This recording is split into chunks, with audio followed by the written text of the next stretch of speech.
نحمدہ ونصلی ونسلم علی سید الانبیاء والمرسلین اما بعد بسم اللہ الرحمن الرحیم۔ معزز خواتین حضرات، السلام علیکم ورحمۃ اللہ وبرکاتہ۔ یا رسول اللہ انظر حالنا، یا حبیب اللہ اسمع قالنا، اننی فی بحر غم مغرق خذ یدی سہل لنا اشکالنا۔ 12 ربیع الاول، درس میلاد رسول صلی اللہ علیہ وآلہ وسلم۔ 1500 سالہ ولادت باسعادت کے تناظر میں آج 12 ربیع الاول کا دن بڑے تزک و احتشام کے ساتھ پاکستان میں، عالم اسلام میں، اقوام مغرب میں منایا جا رہا ہے۔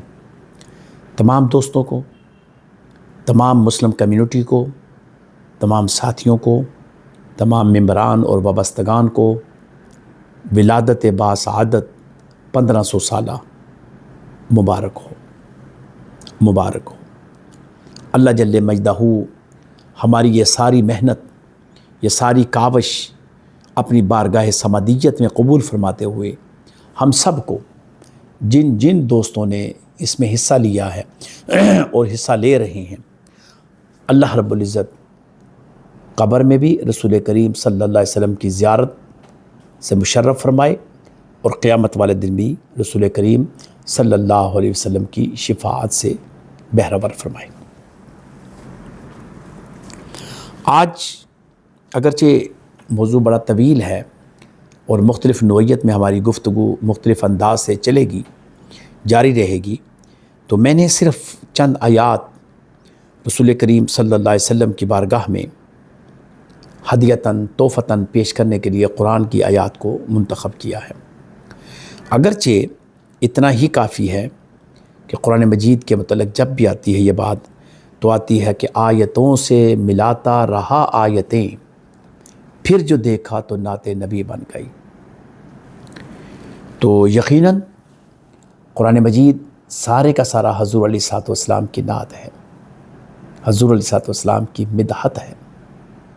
جس جس آیت کو اٹھائیں گے اس کے اندر ایک عجیب راز ملے گا، عجیب اس کے اندر راز پوشیدہ ہیں، اور یہ 1500 سال سے راز جو ہیں کھلتے جا رہے ہیں اور آنے والے زمانے میں مزید کھلیں گے۔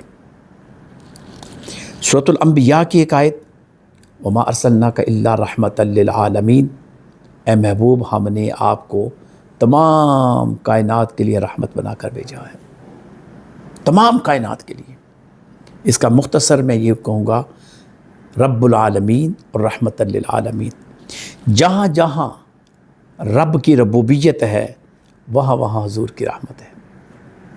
یہ ایک بہت بڑا اعجاز ہے آقا علیہ الصلوۃ والسلام کا۔ دوسری آیت، من یطع الرسول فقد اطاع اللہ، سورہ نساء آیت نمبر 80۔ جس نے رسول کریم صلی اللہ علیہ وسلم کی اطاعت کی، حقیقت میں اس نے اللہ کی اطاعت کی۔ کتنا بڑا یہ جملہ ہے کہ اللہ جل مجدہ فرماتے ہیں کہ رسول کی اطاعت حقیقت میں میری اطاعت ہے۔ پہلے رسول کی اطاعت کرو۔ اگر تم نے میری توحید کو سمجھنا ہے، میری فرما برداری کرنی ہے، تو رسول کی اطاعت کرو گے تمہیں میری فرما برداری ملے گی اور میری توحید کی سمجھ آئے گی۔ پھر سورہ الفتح ہے، انا ارسلناک شاہدا ومبشرا ونذیرا لتؤمنون باللہ ورسولہ وتعزروہ وتوقروہ، بے شک ہم نے آپ کو گواہ، خوشخبری دینے والا، ڈرانے والا بنا کر بھیجا تاکہ آپ اللہ اور اس کے رسول پر ایمان لاؤ اور رسول کی مدد اور تعظیم کرو اور ان کی توقیر کرو۔ اب آپ دیکھیں کہ اللہ جل مجدہ رسول کریم صلی اللہ علیہ وسلم کے متعلق فرماتے ہیں کہ بے شک ہم نے آپ کو سب کے لیے گواہ بنا کر بھیجا، خوشخبریاں سنانے والا اور ڈرانے والا، یعنی جنت کی خوشخبری، دوزخ سے بچانے کے لیے بھیجا، تاکہ لوگ اللہ اور اس کے رسول پر ایمان لائیں اور رسول کی مدد کریں اور تعظیم کریں اور ان کی عزت اور احترام کریں، توقیر کریں۔ پھر قرآن نے فرمایا وَإِنَّكَ لَعَلَىٰ خُلُقٍ عَظِيمٍ، یہ جو رسول آپ کے پاس تشریف لے ہیں یہ مقام خلق پر، اعلیٰ ترین مقام پر فائز ہیں۔ ایسا مقام ہے کہ ایسا کوئی مقام کسی کا نہیں ہے، اتنے بڑے مقام پر ان کو فائز کیا ہے۔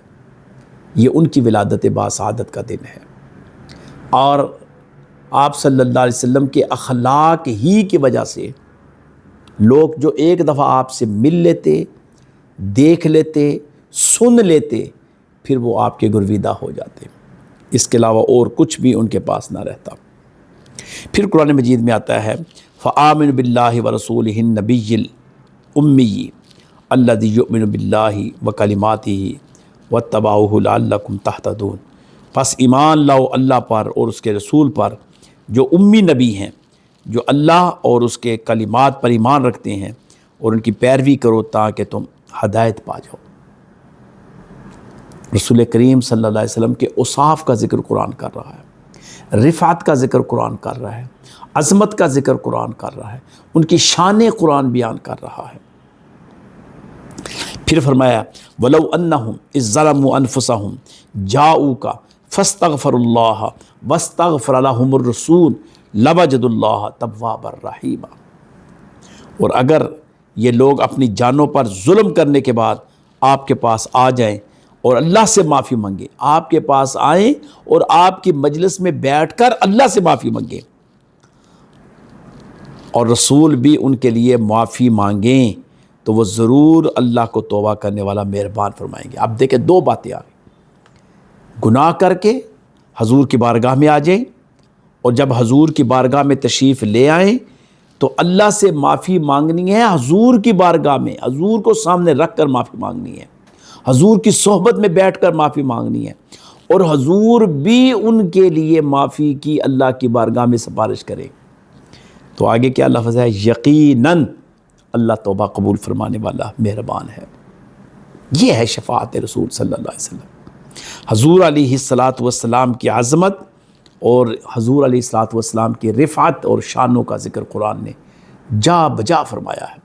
میں نے صرف چند آیات کو مختصر طور پر آپ کو سمجھانے کے لیے اور اپنا جو ٹائم ہے اس کے محدودیت کو ملحوظ خاطر رکھتے ہوئے میں یہ پیغام آپ تک پہنچا رہا ہوں۔